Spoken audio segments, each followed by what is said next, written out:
down here. After the Irish Land Commission bought and divided this estate among the local tenants of Castlemagee mostly. Down there somewhere is the site of the mill belonging to the Abbey.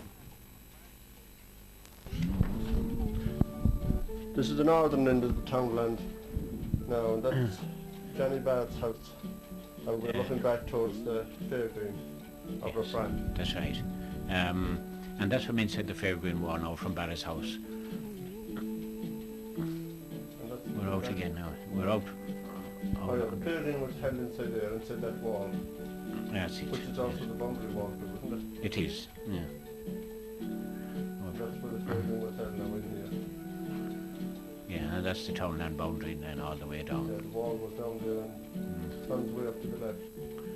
Yes. Probably built by the farmers of Knox's. Yeah, more than likely, yeah. Braced you then in the distance, I think. Well, this is the townland now of Rathfran. Yes. Comes down the start, and there are still sheep here today. They used to sell sheep at the tails in those days. The site of the fairgreen for Rathfran. There used to be fairs held here on the 25th of August and the 11th of November. Well, I think originally the 25th of August one would have been on the 22nd, because the 22nd was St. Dominic's Day. The story about the French landing, there was a fair here on the day that it occurred, and some people are supposed to have left their animals here to go down to see what was happening, and in the meantime their animals strayed away, and in the excitement they got lost, and some of them were found a week later. I'm leaning on a very nicely made iron gate now, and that's locally made, I'd say, and these are punched and riveted, and even the handle for closing the gate is, God rest the man who made that. You can see that this type of iron has gone out of existence for a long time now. This one is here for, I'd say, as old as I am, and maybe double it, and it's still in existence, not like the modern ones. You think it's the landlord's gate? Well, it's possibly that style. Oh yeah.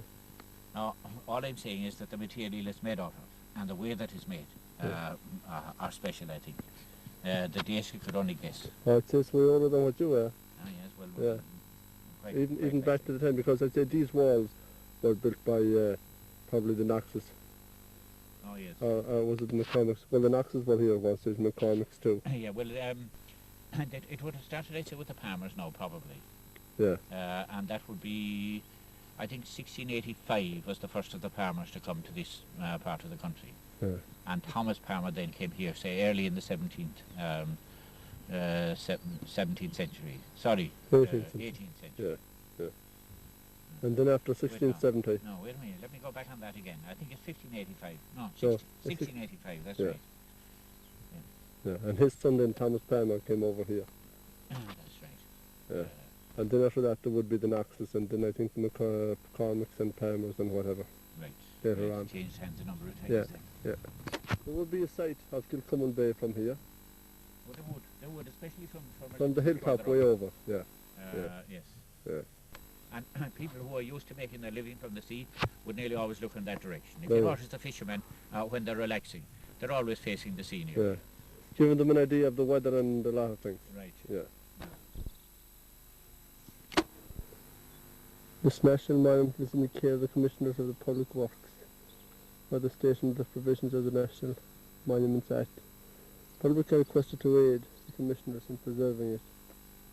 Injury or defacement is severely punishable by law. Good thing now that there's two reasons. There's two reasons for having that notice there. One, because it's an important habitation site. Secondly, because there's a certain amount of damage done. First of all by badgers or rabbits or whatever did it, and some of it also, I suppose, by humans. Yeah. And it's known that people had been back in the underground passages here, and it looks as though inside here now, to where I'm pointing, that the roof of this escape chamber has collapsed, to some extent anyway. Yeah. And it's a large site. Now, along here, at a guess, the remains of an old field fence that goes down, and this I think would be a continuation of it here. Over the fence now on the other side, there's another mound. This is the other mound here. Yes. And that one has a depression in the centre of it too. And it's very much smaller than this. Yeah. You can see here now the size of this central chamber. Now that's the one there that has collapsed down there, isn't it? That depression there. Yes, yeah, that's Yeah. it. This would be part of the outside mound now. It Yeah. goes round in a circle there. But this, again, at a guess now, I'm only just going by appearances, Yeah. that this would have been the chamber. And the escape passage goes in this direction, in the direction of the river, I understand. Yeah. And there are some local people who had been down in it and would probably be able to give some kind of a description. Yeah. Well, there's a tradition too that was going towards Rathfran up in that direction, but again, it's just a tradition. That's it. That would be Yeah. from one inhabited place to another. Yeah. But I'd say this is much, much older than Rathfran. Yeah. This probably, the early settlers came in off the sea here and followed the line of the river up Yeah. along. Yeah. And this is fertile land, and they would have settled here then. Yeah, occupied the land. Yeah. Yeah. Because there are some more forts in this line, in the next townland now. Yeah. There are two at least, Yeah. still visible.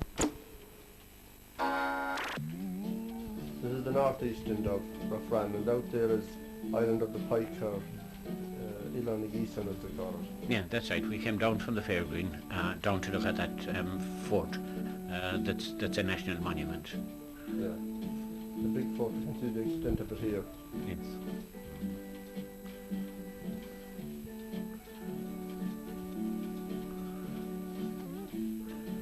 Now out there was a ferry going across, I think, or people went across to the Ross on the far side, and down there is the site of Lynn's house, the county council cottage, and also Ruddy's town. That's right, that's right. And the people there used to go over in boats, I think, and up that upper roadway then to Mass on Sundays. You went in down there, Johnny, didn't you? I did, yeah, that's for sure, yeah. Where the But sign, I didn't go in on my own. well, where the sign is there, isn't it? You know, you were, where the sign is up there, that's where you're in, wasn't it? But I'd say it was more a little bit